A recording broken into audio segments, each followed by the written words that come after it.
Assalamualaikum warahmatullahi wabarakatuh. Alhamdulillahilladzi ahsana kulla syai'in khalaqahu wa bada'a khalqal insani min tin summa ja'ala naslahu min sulalatin min ma'in mahin summa sawwahu wa nafakha min ruhihi wa ja'ala lakum as-sam'a wal absara wal af'idata qalilan ma tashkurun. Asyhadu an la ilaha illallah wa asyhadu anna Muhammadan abduhu wa rasuluh. Allahumma shalli wa sallim wa barik ala sayyidina wa habibina wa syafi'ina wa maulana Muhammad wa ala alihi wa sahbihi wa man tabi'ahum. Qala ta'ala fi kitabil karim a'udzu billahi minasyaitonir rajim. Bismillahirrahmanirrahim. Wa anzur ayyama minkum was-salihin min ibadikum wa imaikum iyyakum fuqara yughnihullah wallahu wasi'un 'alim. Wa qala Rasulullah sallallahu alaihi wasallam an Abi Hurairah radhiyallahu anhu qala Rasulullah khairun nisa'i imra'atun idza nazarta ilayha sarfa ila akhir hadis. Rawahu an-Nasa'i wa ghairuhu bi sanadin sahih. Teman-teman yang kami hormati, Kepala KUA Kecamatan Babakan Madang serta staf dan jajarannya juga yang kami penyuluh KUA Kecamatan Babakan Madang, juga tanpa pada rekan-rekan calon pengantin baik laki-laki maupun perempuan yang alhamdulillah pada kesempatan ini bisa hadir di aula balai nikah ya, tempat nikah ini ya, di aula Balai KUA Kecamatan Babakan Madang dalam rangka mengikuti kegiatan pembinaan pranikah dan keluarga. Ini sangat penting sekali dilaksanakan karena terkait dengan ilmu dan pengalaman yang insyaallah akan dituangkan ya, sedikit akan dituangkan kepada di sini, dan beberapa materi tentang aturan negara dan aturan syariat agama Islam. Pertama-tama kita menjadikan puja dan puji syukur kehadirat Allah Subhanahu wa taala atas segala limpahan karunia-Nya. Kita semua dalam keadaan sehat walafiat. Ini sehat semua ya? Sehat ya? Sehat, alhamdulillah. Salah satu orang yang syukur akan nikmat Allah yaitu menggunakan kenikmatan sehat, diantaranya nikmat sehatnya itu digunakan kepada di jalan yang diridhoi Allah ya, itu salah satu realisasi bukti kita syukur kepada Allah. Nikmat tersebut kita gunakan di jalan yang diridhoi Allah. Termasuk hadirnya di sini adalah proses untuk menuju satu pernikahan. Mudah-mudahan menjadi ibadah. Yang penting niat nikah itu niat ibadah. Karena dengan nikah akan terhindar dari perbuatan maksiat. Dengan nikah akan terhindar, akan lebih menundukkan mata. Kata Nabi, ya, dengan nikah akan lebih menundukkan mata. Jadi mata kita nggak kemana-mana lagi, nggak jelalatan lagi, karena kita sudah punya apa yang kita butuhkan sesuai dengan sunatullah ya, sesuai dengan Allah anugerahkan bahwa kita dikasih nafsu syahwat oleh Allah, kemudian kita disalurkan sesuai dengan syariat, sesuai dengan aturan. Maka diaturlah dengan adanya pernikahan. Zuyyina lin-nasi hubbus syahawati minan nisa'i wal banin. Bahwa kita itu manusia sunatullah anugerah oleh Allah, sunatullahnya bahwa kita dikasih nafsu syahwat. nafsu terhadap harta, nafsu terhadap keinginan lain jenis, nafsu terhadap jabatan dan sebagainya. Itu namanya nafsu. Ketika nafsu itu tidak diarahkan, maka nafsu itu akan menjadi liar. Ya, nafsu itu akan menjadi liar. Kita boleh kita menjabat sebagai jabatan apa boleh.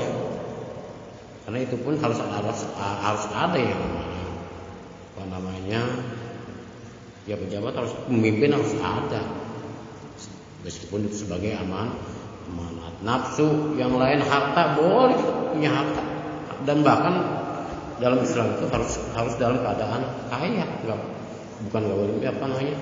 Islam mengajarkan bahwa itu harus kaya. Dengan kayanya itu kita gunakan lagi di jalan Allah, di jalan yang diridhai Allah, bukan dipakai hal-hal yang malah meninggalkan hal-hal yang diwajibkan. Jadi harta kita, jabatan kita, Allah berikan, Allah anugerahkan itu jangan sampai digunakan pada hal-hal yang tidak diridhai Allah. Apalagi menentang Allah, apalagi misalkan dia digunakan pada hal-hal yang berbau-bau maksiat dan sebagainya. Alhamdulillah jangan sampai. Nah itu anugerah Allah. Kesehatan kita gunakan. Sampainya di sini alhamdulillah. Ya. Ketika kita gunakan rumah tersebut sehat sampai sini, itu akan menjadi pahala. Terlebih sebelumnya memiliki niat bahwa saya akan menikah dengan si anu. Ini dengan niatan karena Allah. Ketika niat tersebut lurus karena Allah, ya, kata Nabi, man nakahalillah wa ankahalillah faqad istahaqqa ilayatullah. Orang yang nikahnya niat karena Allah, ibadah karena Allah, maka kedepannya jangan takut enggak bahagia, jangan takut miskin, jangan takut jangan ada sesuatu yang dikhawatir. Insyaallah Allah akan mengarahkan kepada hal-hal yang baik ketika kita niat kita lurus. Ketika niat kita nggak lurus, akan lain lagi.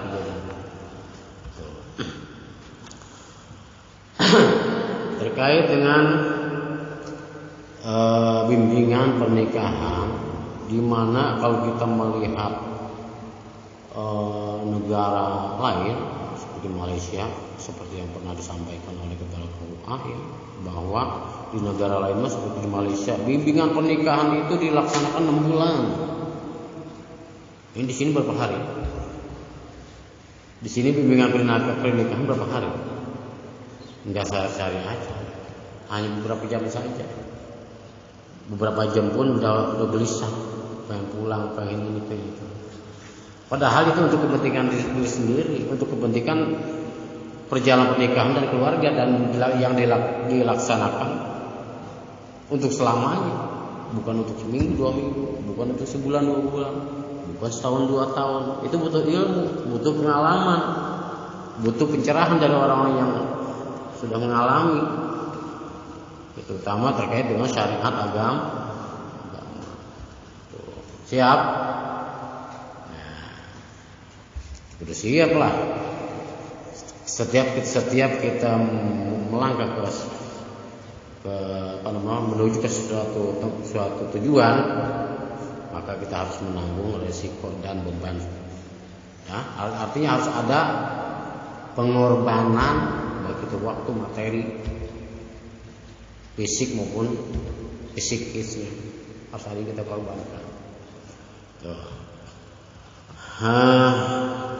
Berkaitan dengan undang-undang perkawinan, ya, ini diatur oleh negara yang masuk dalam kompilasi Islam, diantaranya Undang-Undang Negara Nomor 16 Tahun 2019, tanggal 14 Oktober 2019. Di antaranya di dalamnya ada aturan tentang usia pernikahan. Ya, usia pernikahan itu diatur diantaranya boleh menikah setelah usia 19 tahun, baik laki-laki maupun perempuan. Dan 19 tahun itu ya sudah melebihi dari masa akil balik, yaitu undang-undang negara. Ketika kurang dari 19 tahun, itu lain lagi ceritanya. Dan itu harus ada proses yang harus dilewati, harus dilalui ya, melalui pengadilan dan sebagainya begitu ya. Itu undang-undang pemerintah diantaranya seperti itu. Nah, adapun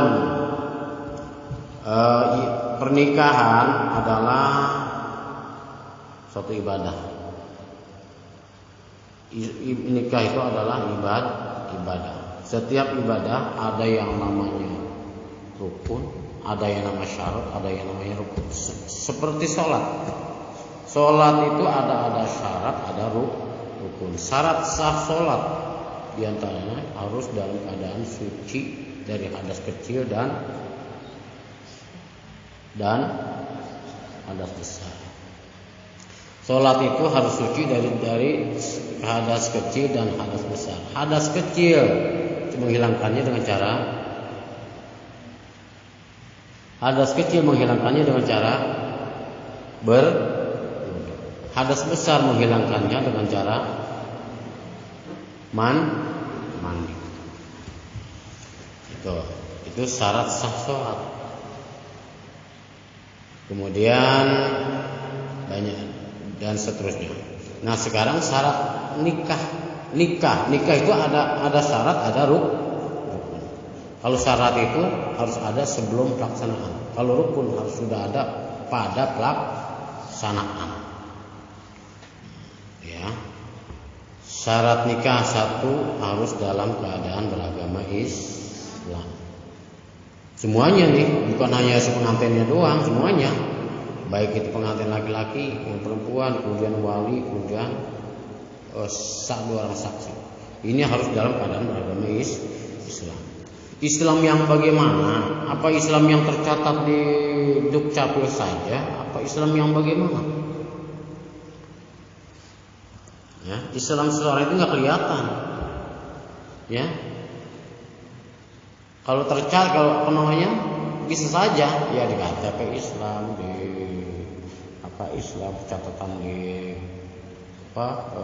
dinas pendudukan dan dinas pendudukan ya, dalam tercatat sebagai agama Islam.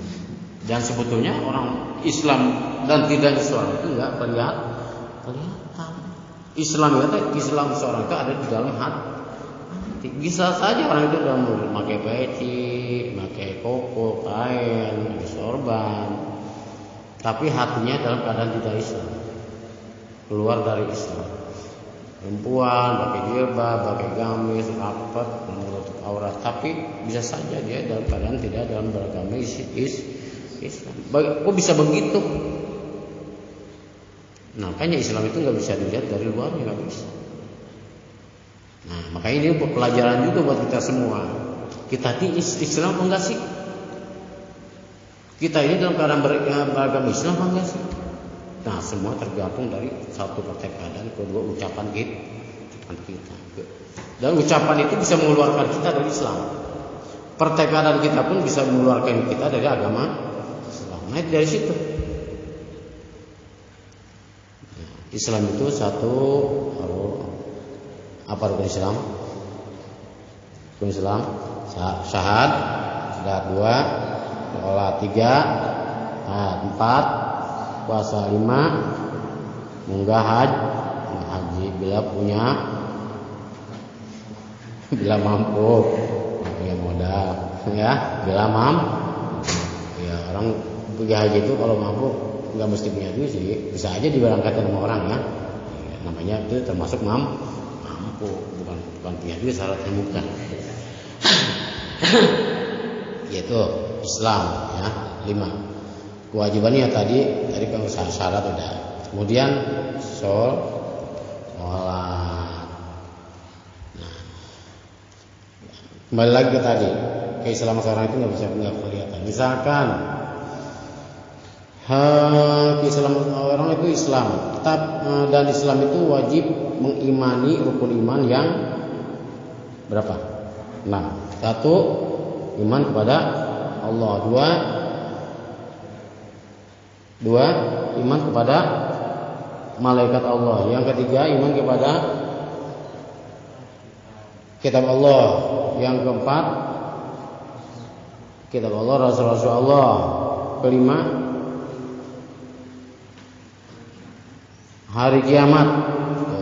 Yang keenam, qada dan qadar khairihi wa syarrihi, baik dan buruk itu harus kita imani.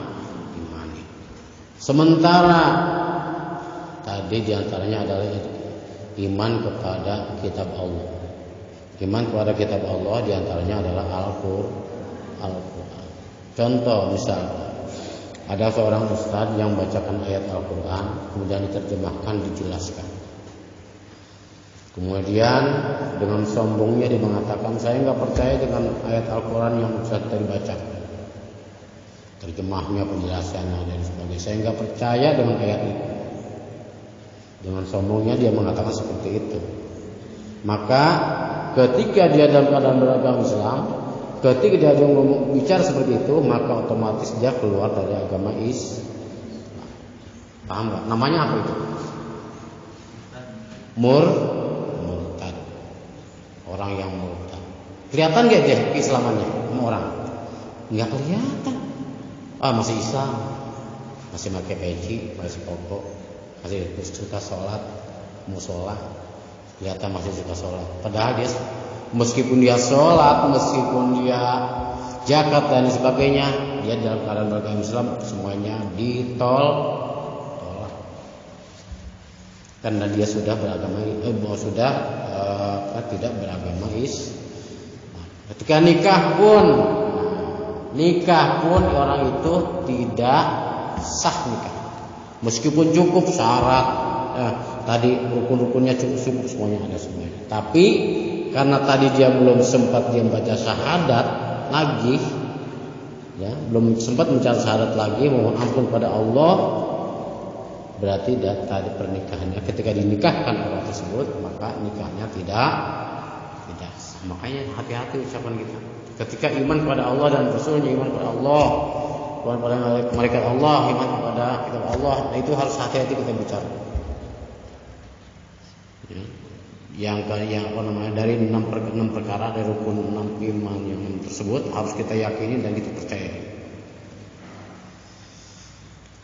Tuh ya, harus kita yakini. Ketika kita melenceng aja satu ayat atau satu kalimat dari Al-Quran, kita nggak percaya dengan kalimat itu, udah. Sedangkan iman kepada Al-Quran itu, iman pada kitab Allah itu harus menyeluruh, nggak ada yang sedikit sepotong-sepotong. Semuanya harus kita imani. Secerdas apapun manusia, itu makhluk Allah, nggak ada apa-apa. Al-Quran itu adalah kalamullah. Ketika tidak diimani, maka murtadlah dia. Nauzubillah, ya. Dijaga ya diri kita maupun orang lain yang kita udah tahu, kasih tahu ya kayak gitu. Orang kadang suka ngomong seenaknya, ya. Ada orang yang ngomong suka seenaknya, mentang-mentang dia merasa cerdas, merasa apa. Udah dia nggak lepas dari yang namanya makhluk sebagai manusia, makhluk Allah, nggak ada apa-apa. Ketika nggak sesuai dengan pemikiran kita, ya udah, kita nggak usah bicara seperti itu. Berarti otak kita yang masih lemah. Jangan menyalahkan kitab Allah. Itu berarti tadi nikah itu harus dalam keadaan beragama Islam, dan Islamnya tidak dalam keadaan rusak. Nah, kemudian tidak fasik, keislamannya tidak dalam keadaan fasik. Fasik itu apa sih? Apa itu fasik? Ada yang tahu fasik? Pernah dengar? Pesek mah sering menanya. Pesek mah sering. Pesek non pesek. Fasik gimana? Pesek mah jero. Fasik ini mah fasik. Islam tapi dalam keadaan fasik. Apa itu fasik? Nama non statusnya Islam tapi dia tidak mengerjakan kewajiban fasik, ya. Nah, mulai saat ini, ya, ini jadikanlah satu awal bagi yang belum memulai, ya. Yang sholat 5 waktunya masuk bolong-bolong, kalau sekarang lengkap. Yang sholatnya bacaannya belum lengkap sekarang. Yang kurang ilmunya dalam sholat bacaan Al-Quran, belajar lagi sekarang. Cari guru-guru yang pernah ngajarin kita. Ya, kenapa? Kapan lagi kita mau benerin sholat? Kapan lagi kita mau benerin bacaan Al-Quran kita? Sebentar lagi setelah menikah kita akan punya keturunan. Dan kita akan dicontoh. Terus segala perilaku baik dan buruknya akan dicontoh oleh siapa? Oleh anak. Mau dicontoh buruknya, mau dicontoh baiknya. Ya, ketika pilih aja. Ketika dicontoh buruknya, akan rasakan keburukan itu akan kembali kepada kita. Ketika keburukan kita dicontoh oleh anak kita, keburukan kita akan dicontoh oleh anak kita, maka keburukan itu akan kembali kepada kita. Jangan salahkan anak, kalau anak itu misalkan kena kasus mulut polisi dan sebagainya, yang kena siapa? Nggak mau orang tua anak carakan datang sawala, anak celaka bapak ke bawa. Lah iyalah, masih diantepin anak bermasalah, pasti yang ditegur orang tuanya. Polisi datang ke rumah, Pak, anak bapak gini, kasus gini. Ini pusing siapa? Itu akibat dari siapa awalnya? Awalnya dari siapa awalnya? Dari orang tua yang lalai dalam mendidik anak, membiarkan bergaul kemana-kemana tanpa pengawasan.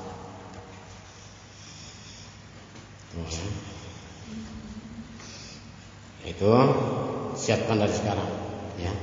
Di majelis taklim di rumah ibu-ibu mungkin banyak. Sekarang ikut, terutama majelis taklim ibu-ibu paling banyak, ya. Majelis taklim ibu paling banyak. Kalau memang enggak dalam tugas kerja, ikuti. Neng ya. Majelis taklim di lingkungan rumah ada majelis taklim. Nih belakang. Majelis taklim ada di lingkungan kampung rumah ada. Ya, itu ikuti sekarang. Ya. Ikuti. Ilmunya ambil, syukur-syukur bisa dipakai hari itu. Dan mungkin bisa bermanfaat untuk ke depan, baik untuk diri kita ataupun untuk anak-anak keturunan kita. Jangan gengsi. Saya kan masih cantik, masih muda, masih yang kurang mendidik. Ya. Kalau kamu nikah itu akan menjadi orang tua, jadi emak. Ya kapan muda terus kan enggak? Ya, emang cantik terus kan enggak? Enggak selamanya kecantikan, kemudian kemudaan enggak selamanya, itu enggak awet enggak gitu. Hanya beberapa puluh tahun saja. Ya, selanjutnya jadi emak dan jadi nini atau jadi bapak atau jadi aki. Ya, kedepannya bekal kita apa?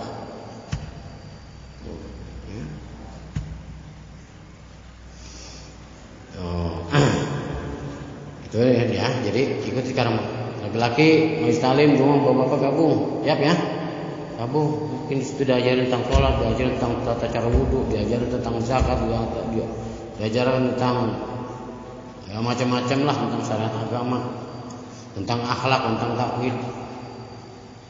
Ya, ikut kalau jangan gengsi. Maksudnya saya masih muda gabung sama aki-aki. Kalau saya jangan sangka aki-aki. Ya, penting kita dapat kita serap, kita catat buat bekal kita hari ini ataupun untuk kedepannya anak-anak kita. Ya, siap ya? Ya, sholatnya 5 waktunya masih ada bolong ya? Sholatnya 5 waktu? Masih bolong masih ya? Alhamdulillah enggak. Ya, yang lain masih bolong-bolong lengkap 5 waktunya. Ketika sudah lengkap 5 waktunya, sempurnakan sholatnya di insyaallah. Kesempurnaan sholat itu bisa kita raih ketika kita berjamaah. Kan bacaan kita, kehusuan kita enggak lengkap. Selama dalam sholat dari awal sampai akhir itu enggak akan lengkap, enggak akan sempurna. Ketika berjamaah, insyaallah saling menutup, maka sholat kita akan menjadi sempurna. Siap ya? Demi kita ya, demi kita sendiri. untuk dan ke depan untuk anak kita. Tuh. Itu tadi sholat, kemudian kewajiban kita sholat, kemudian syaratnya ya, syaratnya adalah keadaan tadi ketika itu dalam keadaan beragama Islam. Kemudian selanjutnya syarat nikah diantaranya adalah balik. Ini Sunda semua apa dari luar? Dari luar macam dari luar bawakan Madang. Mana? Iya. Dari mana? Dari Citayam mana?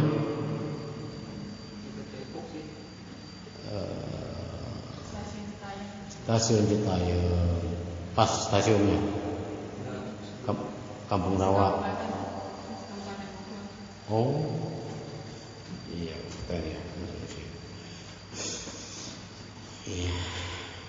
Yang lain dari mana? Ini dari luar. Madang semuanya. Mana? Jonggo. Jonggo mana? Laboy. Citra Indah. Oh. Iya. Setelah kalau saya Pakansari ya, Pakansari ya. Yo. Lanjut. Yang kedua, syarat yang kedua diantaranya syarat menikah adalah balik. Nah ini penting, paling penting diketahui masa baliknya seseorang, baik dari kita ataupun nanti ke depannya untuk anak kita. Kita penting tahu karena nanti kita punya anak, kapan kita harus menganjurkan sholat dan kapan kita harus menegaskan. Beda enggak menganjurkan dan menegaskan beda. Kapan kita harus menganjurkan sholat, kewajiban menjalankan kewajiban dari Allah, kapan kita harus ya, menganjurkan dan menegaskan kepada Allah. Nah itu dibatasi oleh dengan usia sebalik, termasuk di kita.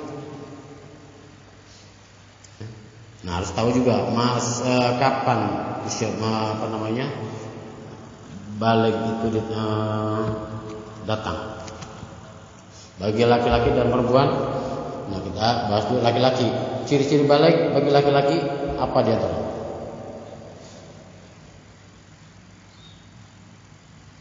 Mimpi basah itu adalah basah dengan keluar sperma, itu adalah sebagai tanda baliknya laki-laki. Ketika sudah seperti itu, maka laki-laki tersebut sudah menjadi orang yang mukallaf. Ya, orang yang mukallaf, orang yang sudah harus orang yang sudah terbebani oleh hukum-hukum Allah. Yang wajibnya ketika dia sudah balik tadi dengan ciri-ciri tadi, yang wajibnya ketika dijalankan dia mendapat pahala, ketika ditinggalkan mendapat apa? Bagi yang mukallaf, bagi yang sudah balik, sudah terkena terbebani oleh hukum-hukum Allah. Satu, kewajiban. Ketika dijalankan dia mendapat pahala, ketika ditinggalkan mendapat dosa. Itu apa namanya? Namanya wajib. Sesuatu yang dilarang Allah, ketika larangan tersebut ditinggalkan, maka dia mendapat pahala. Nah, ketika dilaksanakan, maka dia mendapat dosa. Itu orang yang sudah balik harus sudah seperti itu. Ya, namanya mukallaf. Ya, yusabu ala fa'alihi wa yu'aqabu ala tarkihi. Nah, itu definisi daripada wajib. Diganjar, mendapat pahala ketika dilaksanakan, ya, disiksa ketika dia meninggalkan. Nah, itu. Kemudian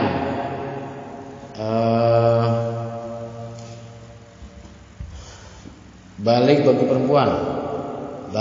perempuan ya sebetulnya dari laki dan perempuan adalah sempurna 15 tahun. Samamu 15 tahun. Sempurna 15 tahun. Dan usia balik perempuan itu enggak sama, ya. Ya laki mungkin laki juga enggak sama ya. Bisa 10 tahun, 10 tahun dan seterusnya. ya, sampai 15 tahun. Bagi perempuan, ciri-ciri baliknya adalah mengalami menstruasi. Nah, ini penting juga tahu bagi laki-laki ataupun perempuan. Terlebih perempuan ya, wajib tahu. Baliknya perempuan adalah ditandai dengan menstruasi. Menstruasi bagi perempuan di usia berapa? Rata-rata. Yang sudah dialami usia berapa? 14. Hah? 14. Kamu berapa? 14. Nah, ini berapa tahun? Sama 14. Nah, belakang berapa tahun? Lupa, SMP itu berapa tahun? Kelas berapa SMP juga? Kelas 1. Sekitar 13 ya? 15 ya? Iya. Oh iya, 15 tahun. 15 tahun, sekitar 15 tahun. Nah, itu beda-beda ya. Itu usia balik. Ketika wanita perempuan itu mengalami menstruasi, maka disitulah batas usia balik, batas mukallaf, batas menjalani hukum-hukum Allah. Yang wajibnya harus dijalankan, yang haramkan, yang dilarang oleh Allah harus ditinggalkan. Sholat hukumnya adalah wajib, ketika dijalankan mendapat pahala, ketika ditinggalkan mendapat dosa. Itu ya balik ya. Kemudian perlu juga harus diketahui baik laki-laki maupun perempuan tentang kewanitaan. Masa haid berapa hari? Masa haid itu berapa lama? Seminggu. Ada lagi yang lain. Paling sedikit, paling lama berapa? Paling sedikit berapa? Paling lama seminggu. Pengalaman ya? Ya. Nah, itu hal-hal yang kayak gitu ada di dalam pengajian, dibahas kayak gitu tentang fikih syariat agama mengatur seperti itu. Nah, itu ya, mengatur seperti itu. Syariat agama itu tentang tata cara ke kamar mandi, cebok dan sebagainya, diatur kayak gitu untuk supaya kita ini menjadi orang yang sehat. Nah, itu kembali lagi. Paling lama berapa hari tadi? Berapa hari paling lamanya haid? 15, betul. Itu sesuai dengan syariat 15 hari. Ketika dia sudah lewat dari 15 hari, apa itu masih haid? Nah, dalam Islam mengatur seperti itu. Lewat dari 15 hari, misalnya 16 hari masih keluar darah, masih mengeluarkan darah, apa itu haid? Bukan, apa namanya? Lupa dah. Ngajinya nggak dicatat. Nah, dicatat ya perempuan ya, jangan sampai lebih dari 15 hari. Maksud saya nggak sholat. Harus tahu, ketika lebih dari 15 hari lamanya haid, maka dia wajib sholat, meskipun masih dalam keadaan keluar darah. Dan itu harus sumpel ditutup pakai naon baik, pakai semen ke naon terserah. Wajib itu dah, wajib melaksanakan sholat meskipun dia dalam keadaan seperti menstruasi seperti itu. Karena di dalam fikih itu disebut dengan darah istihadah. Namanya darah istihadah, darah penyakit. Kalau sudah dari 15 hari, lebih dari 15 hari masih keluar darah, itu mah harus dibawa ke bengkel. Ya. Harus dibawa ke bengkel. Ya, tanyakan ke dokternya, "Dok, saya kok keluar darah terus nih. Kalau saya udah lebih dari 15 hari." Konsultasikan ke dokter. Sementara kewajiban sholatnya harus sudah dijalankan. berobat dah itu mah, dan lagi urusan berobat itu mah. Harus segera berobat.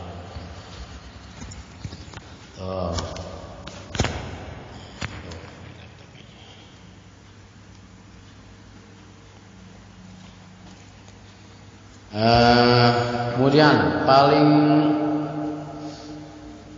sebentar berapa? Paling sebentarnya haid berapa lama? 4-5 hari. Ada lagi yang lain? Berapa hari? 3 hari. Ada lagi yang lain? Ini laki juga perlu paham, jangan sampai ini perempuan dianggap istri dianggap pura-pura haid dan sebagainya. Jangan sampai gitu. Harus paham sama-sama. Ya, harus paham sama-sama harus sama saling memahami antara nanti suami dan istri, keadaan laki-laki dan keadaan perempuan. Jangan sampai jadi masalah hal-hal yang kayak gitu nanti dianggap alasan lah sebagainya kayak gitu. Harus saling memahami.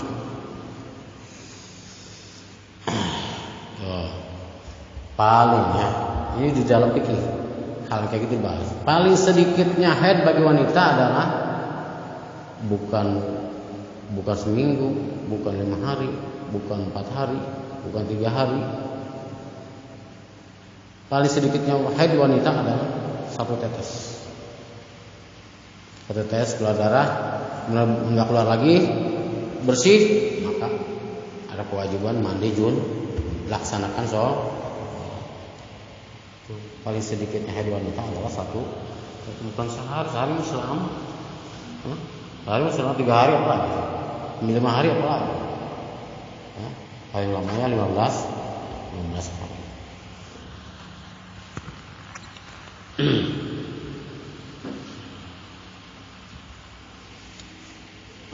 Kemudian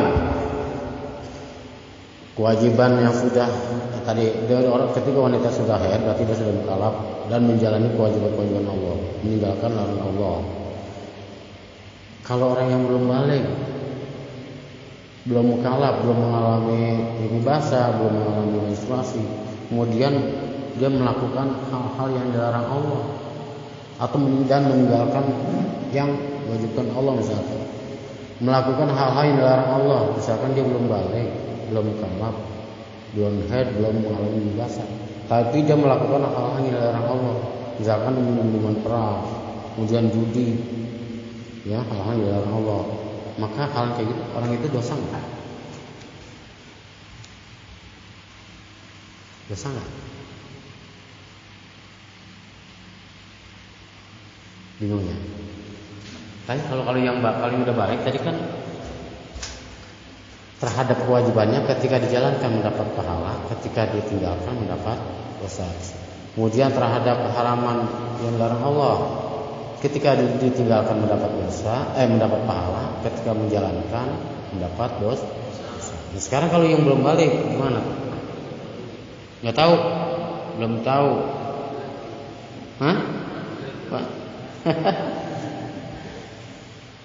Kalau yang belum balik, ya, yang belum balik itu belum punya beban apa-apa kata saya bilang. Orang yang sudah balik itu adalah batasan dia terbebani hukum Allah. Kalau yang belum balik, mah dia belum terbebani hukum Allah. Ketika dia belum balik, kemudian melakukan hal yang dilarang Allah, minum keras, judi, dia mah nggak dosa. Yang dosa itu orang yang melihatnya, orang dewasa yang melihatnya kemudian membiarkan. Terlebih orang tuanya. Kita pun ketika orang tangga atau siapanya melihat ketika membiarkan, nggak melerainya atau nggak memberikan pengertian, kita yang dosa. Nah, kemudian tadi syarat, kemudian rukun, ya rukun nikah. Tadi udah dibahas tadi rukun nikah. Rukun nikah itu 1, ada berapa tadi? 5. 1 calon istri, kemudian wali, yang keempat 2 orang saksi, yang kelima ijab qabul. Ulangi, Satu, harus ada mempelai laki-laki. Yang kedua, harus ada mempelai perempuan. Yang ketiga, harus ada wali. Yang keempat, harus ada orang saksi. Yang kelima, jam'u. Saya ulangi lagi. Bagaimana nih pertanyaan? Bagaimana? Yang pertama mempelai laki-laki, yang kedua mempelai laki-laki. Dalam Islam ada nggak? Dalam Islam ada nggak? Yang pertama mempelai laki-laki, yang kedua mempelai laki-laki. Ada nggak dalam Islam? Tidak ada. Ketika dinikahkan itu tidak, dan itu melanggar sunatullah, melanggar hukum Allah. Ya, listrik bisa nyala menerangi kita, ini manfaat, kita bisa melihat, bisa baca. Karena ada ada berapa kabel? 2 kabel. Satu, kabel listrik apa aja? Kalau 2 ini setrum 1, yang kedua, kalau setrum 2-duanya, mau benar? Ya? Yang ada kebakaran. Atau min 2-duanya, kagak nyala, nggak manfaat. Miara ayam, pengen punya banyak ayamnya, pengen ya berkembang biak, miara ayam jago semuanya, ya nggak benar. Ya. Udah, jangan sampai ya diri kita, calon istri kita, calon suami kita tersentuh dengan pergaulan tadi. Laki-laki menyukai laki-laki, perempuan menyukai perempuan. Hal ini bukan terjadi zaman sekarang. Ya, hal seperti itu bukan terjadi pada zaman kita saja. Dan itu pernah terjadi pada zaman umat Nabi Lut. Silakan baca di Google banyak tentang kisah umat Nabi Lut yang yang tidak taat kepada Nabi. Apa azab Allah, apa yang Allah timpakan kepada mereka. Ya, alhamdulillah jangan sampai terjadi pada diri kita, terjadi pada rakyat, masyarakat kita. Ketika kita melihatnya dan kita bisa mencegahnya, kita cegah. Kalau kita membiarkan, ya dosa lagi kita. Ya, ketika ada azab Allah, ya kita termasuk orang yang salah juga. Kita kena musibah, ya mungkin diantara itu kita biarpun kita nggak melakukan, mungkin kesalahan kita itu. Kita membiarkan, bahkan kita mendukung salah. Bagus begini. Ya, jaga pergaulan kita, istri kita, anak keturunan kita, jaga dari pergaulan yang mengarah ke sana. Mungkin paham. Ya, hal-hal yang mengarah ke sana dari pergaulannya di mana saja mungkin paham. Dan itu harus dihindari. Jangan sampai kita misalkan kita nggak malah melakukan, tapi tangga kita sudah melakukan, kita membiarkan, kita nggak lepas dari perintah Allah.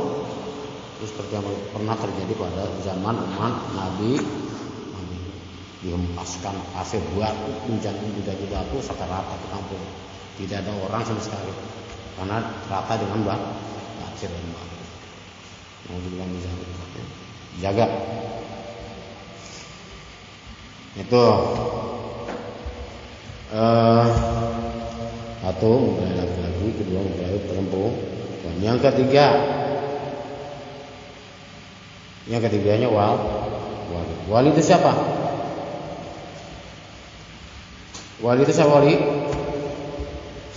itu adalah orang tua kan. Pertama nih, karena wali itu banyak. Ya. Wali itu banyak. Ketika ada orang tua kandungnya, maka orang tua kandung menjadi wali. Kemudian orang tua kandung nggak ada, maka misalkan ada kakak laki-laki yang dewasa, ya pasti dewasa ya. Yang namanya udah lihat kalau ada kakak itu pasti lebih dewasa ya. Kakak itu misal orang tua yang ada meninggal, maka kakak kandung ya, kakak kandung laki-laki itu bisa menjadi wali dari perempuan, mempelai perempuan.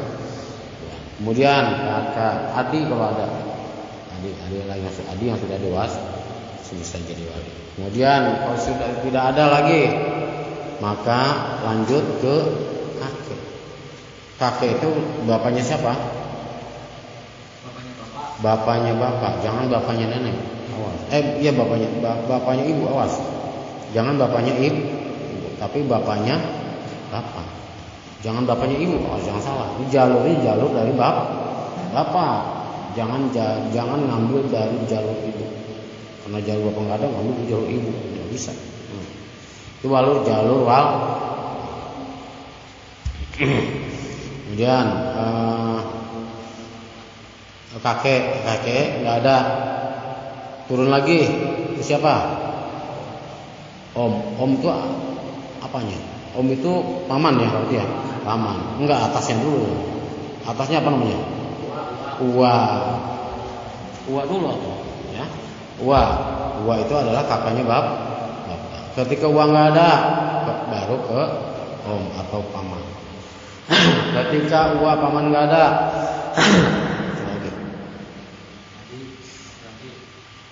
udah tadi ya, adik laki-laki. Kemudian uwa paman nggak ada, itu bisa anak dari uwa. Namanya apa kalau kita? Saudara anak uwa, namanya saudara apa ke kita? Saudara misan, saudara sepupu. Itu anak uwa laki-laki yang dewasa itu bisa jadi wali dari mempelai perempuan. Kemudian nggak ada tuh anak-anak udah nggak ada, turun lagi ke anak pam, masih saudara sepupu kita, saudara misan kita. Jangan lupa kita mohon niatkan karena Allah, walikan saya ketika mati menikah. Itu ya, jangan sok laut kudu minta. Orang tua pun ke kakek atau paman siapapun kudu minta. Wah, ma atau bapak nanti ketika nikah walikan saya, niatkan walinya tuh niat karena Allah, nikahkan saya karena Allah, supaya bagus, sempurna, supaya kita mendapat apa dan nilai pernikahan itu betul-betul sempurna dari niatnya, dari agamanya. Itu ya, niatkan lillahi ta'ala apa mewalikan saya tuh, supaya betul-betul pernikahan dan keluarga itu betul-betul sempurna. Kemudian yang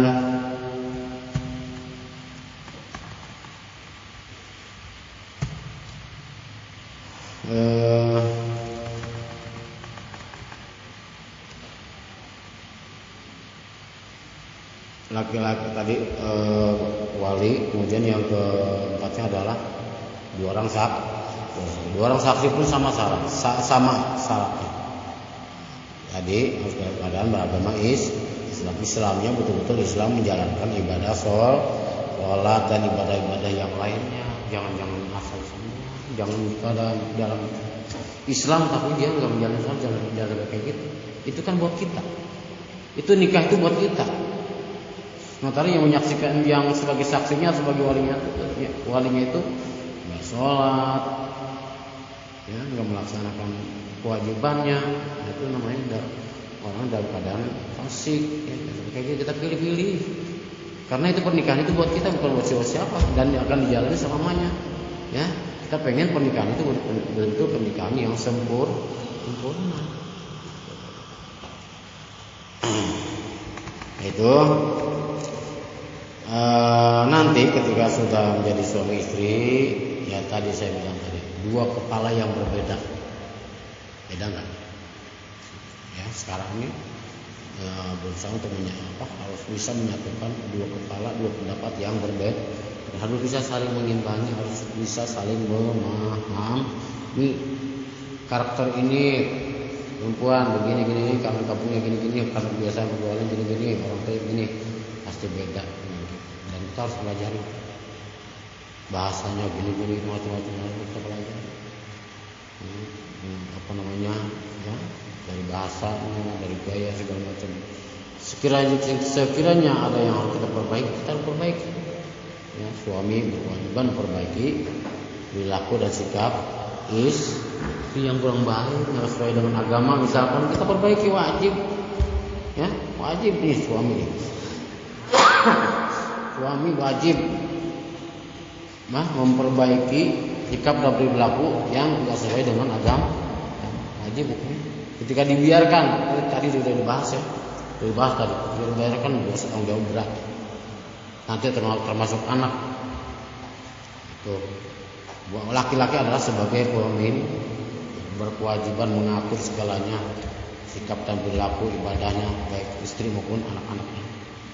Laki-laki bapak ya, wajib sebagai pemimpin. Fasolihat qanitatun hafizatun lil ghaib wa hafizallah. Wanita yang solehah itu adalah ya, wanita diantaranya adalah bersikap dan perilaku harus taat dan tunduk kepada suami selama dalam tidak bermaksiat kepada Allah. La ta'ata li makhluqin. La ta'ata li makhluqin. Masyaallah khaliq ya. Tidak harus taat kepada makhluk selama dia bermaksiat kepada Allah. Misalkan gini, saya kan diajarin harus taat dan tunduk pada suami, hormat pada suami. Suami saya lagi judi, kurang judi, minta tambahin, saya tambahin. Itu masalah. Iya, itu masalah. Bukan hormat dan tunduk, bukan begitu. Ini bukan ke situ, bukan termasuk ke situ. Ya. Taat dan patuh adalah dalam hadis Rasulullah SAW, khairun nisa'i ratu zanazul khairaiha saraka. Sebaik-baiknya istri nanti ini gambaran nih. Sebaik-baiknya perempuan nanti istri ketika suaminya melihat si istri teh menyenangkan, mencerahkan, bikin bening kepala, bikin apa namanya? Bikin caang. Bikin pikiran tenang, bikin muncul berbagai inspirasi, urusan kerja, urusan nyari dan sebagainya istri itu. Ketika istri melihat istri, bukan malah sebaliknya, melihat istri malah tambah ruwet karena sikap dan perilakunya. Jangan sampai kayak gitu. Istri mah harus bisa tampil depan suami itu benar-benar nyenangin. Jangan malah nambah masalah suami pulang gawe, pulang kerjaan ada masalah, sedikit lagi mau dipecat. Pulang istrinya bukan malah nyenengin, malah udah cerita teh malah digoblok. Jangan kayak gitu. Suami pulang tawarin dulu apa kek, kopi, mau kopi, mau makan dulu, atau mau tidur dulu, atau mau yang lain dulu misalkan, kayak gitu. Bisa nyenengin kayak gitu supaya ketika dia punya masalah pun tidak terlalu beban, akan secepatnya bisa mendapat solusi kayak gitu. Ya paham nih, istri nih kalau istri kudu paham kayak gitu ya, kudu paham keadaan suami. Iza nazarta ilaiha saraka, kata apabila si suami itu mandang istri teh meskipun lagi ada masalah enggak kerasa itu masalah, dan segera ya secepatnya bisa mendapat solusi, dimasalahkan berdua dengan bahasa yang santun, dengan bahasa yang enak, dengan bahasa sendal gurau ya, jangan serius teuing, jangan bahasa bercanda, punya masalah nih gini mau gimana sih, macam lah kayak gitu bahasa masing-masing ya. Paham ya istrinya, calon istri nih, calon istri ya, paham nih. Jadi intinya harus bisa nyenengin suami, harus bisa nyenengin suami itu diantara kita. Melihat kita doang ya, belum apa ngomong, melihat kita aja udah pikiran jadi cerah. Jangan sampai melihat kita sebaliknya, bikin rujit. Jangan sampai kayak gitu Jangan cuma iya sekarang, direnungkan kayak gitu, bagaimana saya nanti ya jadi istri yang baik, istri yang soleh. Begitu diantaranya. Kemudian wa iza amarta ata'atka, apabila si suami memerintahkan si istri teh selalu nur. Cuma tadi dengan batasan-batasan tadi.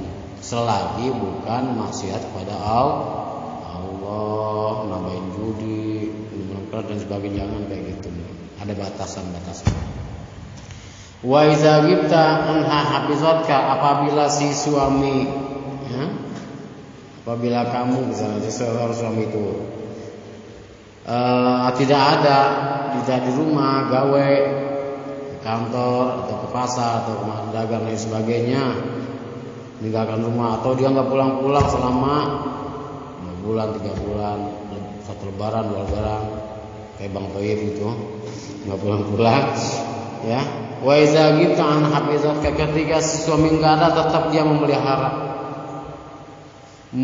dirinya, menjaga dirinya, menjaga kehormatannya, menjaga hartanya, menjaga anak-anak. Enggak keluar rumah meskipun dalam keadaan misalkan orang tua si istri tadi dalam keadaan sakit.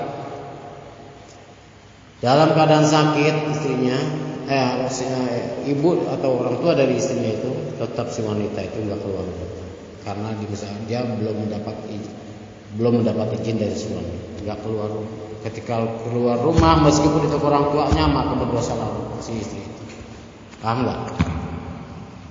Si istri tadi ya, karena hormatnya utama adalah hormat kepada suami, bukan yang utama udah bukan lagi orang tua. Kalau udah dinikahi perempuan nih, kalau udah dinikahi, hormat yang pertama itu kepada suami, bukan lagi kepada orang tua. Kalau belum nikah mungkin masih kepada orang tua. Tapi yang pertama, kalau udah nikah, yang pertama adalah pada suami. Termasuk misalkan tadi si istri dikasih tahu saudaranya bahwa ibu bapaknya dalam keadaan sakit, kemudian dia hanya mengucapkan, mohon maaf, saya belum dapat izin dari suami, HP-nya error, 2 bulan nggak pulang-pulang, ya, nggak dapat kabar, maaf, saya belum dapat izin dari suami untuk keluar rumah, termasuk dia nengok orang tua pun, bapak ibu udah pada sakit, saya hanya bisa doa saja. Yang kedua kali dikasih kabar, ibu bapaknya dalam keadaan dalam keadaan semakin parah, dengan ucapan yang sama, hanya doa yang sama. Yang ketiga dikabarkan lagi bapaknya sudah meninggal. Tetap si istri tadi bertahan, karena aturan Allah, aturan syariat agama mengatur bahwa saya harus hormat pada suami. Tapi pada suami nggak boleh keluar dari rumah meskipun itu pada orang tua yang saat ini meninggal dunia. Maka keuntungan bagi si orang tua tadi ketika si istri menjaga kehormatannya, menjaga hartanya, menjaga amanat suaminya, maka orang tua tadi meninggal banyak mendapatkan ampunan Allah. Karena punya anak perempuan yang soleh, taat pada suami. Paham ya? Jangan ikutin akal. Beda dengan akal. Beda nggak dengan akal tadi? Beda. Itu perempuan apa sih? Itu anak apaan sih itu? Orang tuanya meninggal sakit, orang tuanya sampai meninggal nggak mengunjungin orang tua. Padahal dia punya suami. Aturan Islam seperti itu, ya. Karena sudah penghormatannya yang utama sudah berpindah kepada suami. Tahan aja, sedih wajar, tahan aja, doakan orang gitu. Ketika tidak mendapat izin suami. Ya. Kemudian dalam Al-Quran dikatakan wa antu ayyaman minkum wa su'alihin min ibadikum wa imaykum biyakurkum. Dalam menikah ini, ya, tentu ya bermacam-macam keadaan, ya. Ada yang kerjanya lagi lancar, ada yang kerjanya lagi tersendat-sendat, ada kerjanya lagi bangkrut, ya segala macam ke depan. Ya. Jadi insya Allah kalau niat nikahnya betul niat karena Allah, insya Allah. Kata Allah, iyakunu fuqara ayyuhumullah. Ketika sekarang ini dalam keadaan sekarang misalnya nggak punya apa-apa, ke depan insya Allah akan memberikan kecukup. Yang penting niatnya yang lurus, ya. Niat nikahnya yang lurus, niat karena Allah.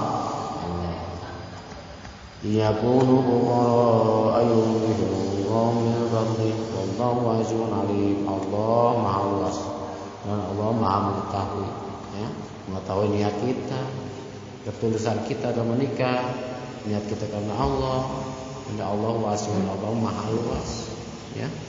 Allah Maha luas. Insyaallah rezeki hal-hal yang kita inginkan insyaallah akan Allah memberikan kecukup. Nah, ini saja yang dapat disampaikan. Selanjutnya ini sudah sebetulnya masih banyak yang harus saya sampaikan, tapi karena waktu, ya, waktu, kemudian masih banyak kurang-kurangnya yang harus saya sampaikan. Nanti cari lagi di rumah, di masing-masing rumahnya, di masing-masing lingkungannya. Tadi saya sebutkan di majelis taklim karena gabung, karena itu di situ kekurangan kita, insyaallah akan tertutup, ya. Segala kekurangan kita untuk lebih menyempurnakan ibadah kita, tata cara kelola kehidupan kita dalam rumah tangga dan sebagainya. Baca cara ibadah di situ, ada di situ di pengajian, ya. Dibuka ini, dibuka, kita baca sama-sama supaya bisa memahami tata caranya. Udah ada? Enggak ada. Mana ya tadi ya? Oh, ini.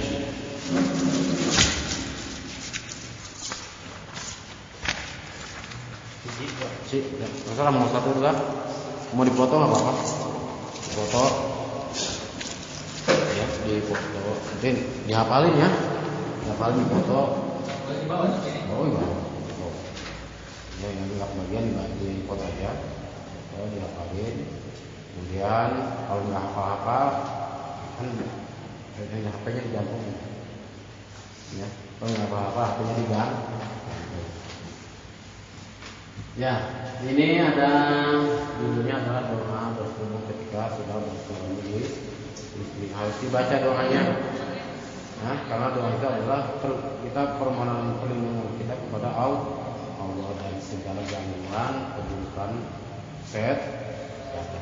Ini kita baca. Bismillahirrahmanirrahim. Bismillahirrahmanirrahim. Bismillahirrahmanirrahim. Bismillahirrahmanirrahim. Bismillahirrahmanirrahim.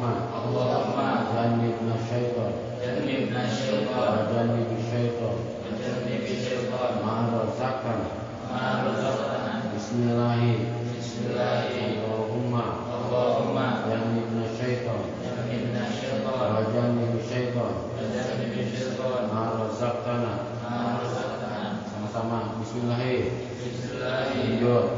Allahumma jannibna syaitan wa jannibi syaitan ma razaqtana. Artinya di bawah.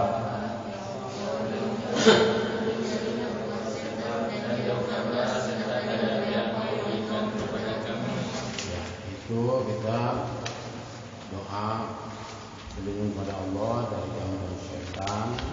Karena setan itu ya jadi macam-macam. Setan itu berjalan di aliran darah kita. Termasuk ketika kita membuang istri itu menyalurkan sperma dari laki-laki ke perempuan, maka ketika setan itu ikut gabung, maka otomatis, ya, ketika jadi anak itu akan memiliki sifat-sifat yang buruk. Jangan salah paham ketika anak memiliki sifat yang buruk, ya. Harus ingat kita ada kesalahan pada diri kita. Jika bikin itu nggak baca doa,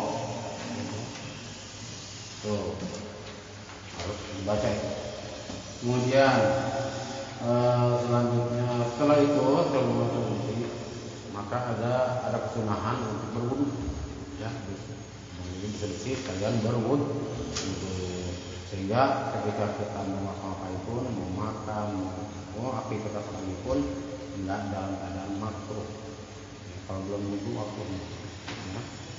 Kalau belum habis punya junub, mungkin aktivitas belum wudu, maka makruh. Kemudian ada kewajiban mandi junub, ya. Mandi junub itu enggak hanya kewajiban mandi junub itu enggak hanya setelah buang suami istri, yang haidnya apa, yang wanita paling sering, ya, yang habis haid, yang bersih haidnya sudah beres, sudah bersih, maka ada kewajiban mandi junub. Ya, yang habis melahirkan, yang habis ya suami istri habis keluar sperma, maka itu ada kewajiban mandi junub. Ya, dan ini diantaranya adalah doa, ya, niat untuk mandi junub. Ya, dibaca dibaca sama. Bismillahirrahmanirrahim. Nawaitu rofa hadasil akbar jamil badani Rabbana ta'ala nawaitu rofa hadasil akbar jamil badani Rabbana ta'ala. Baca sama-sama. Nawaitu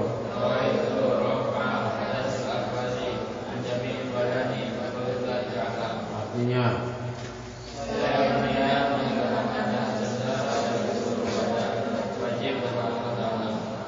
itu niat sebelum kita menyiramkan air kepada bagian badan kita.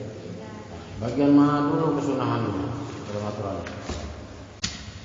aturan mandi, apa dulu yang harus kita siramkan? Pertama, bagian mana dulu? Itu bagian kepala sebanyak 3 kali. Kemudian selanjutnya sebelah kanan sebanyak 3 kali. Selanjutnya belah kiri 3 kali. Kemudian setelah itu diratakan dengan menggunakan jari-jari, terutama bagian badan yang banyak rambutnya, supaya betul-betul air mandi wajib tadi betul-betul sampai pada pori-pori. Terus diratakan dengan menggunakan tangan, diratakan semuanya itu supaya sampai pada pori-pori yang ada pada kita, terutama pada bagian yang banyak rambutnya. Itu namanya istihad, dalam fikihnya beristihad, diratakan, meratakan seluruh air mandi wajib tadi. Lalu pakai sabun lah, ya. Paham ya? Saya mungkin yang ada yang disampaikan, semoga bermanfaat dan bisa mengenalkan yang selanjutnya. Dan saya doakan semoga niat nikah dan pelaksanaan sampai rumah tangga diberikan kelancaran dan menjadi keluarga yang sakinah mawaddah warahmah. Amin ya rabbal alamin. Sebelum bubar kita terus sama Ivan ya, bersama dan mungkin dipegang saja. Sekian.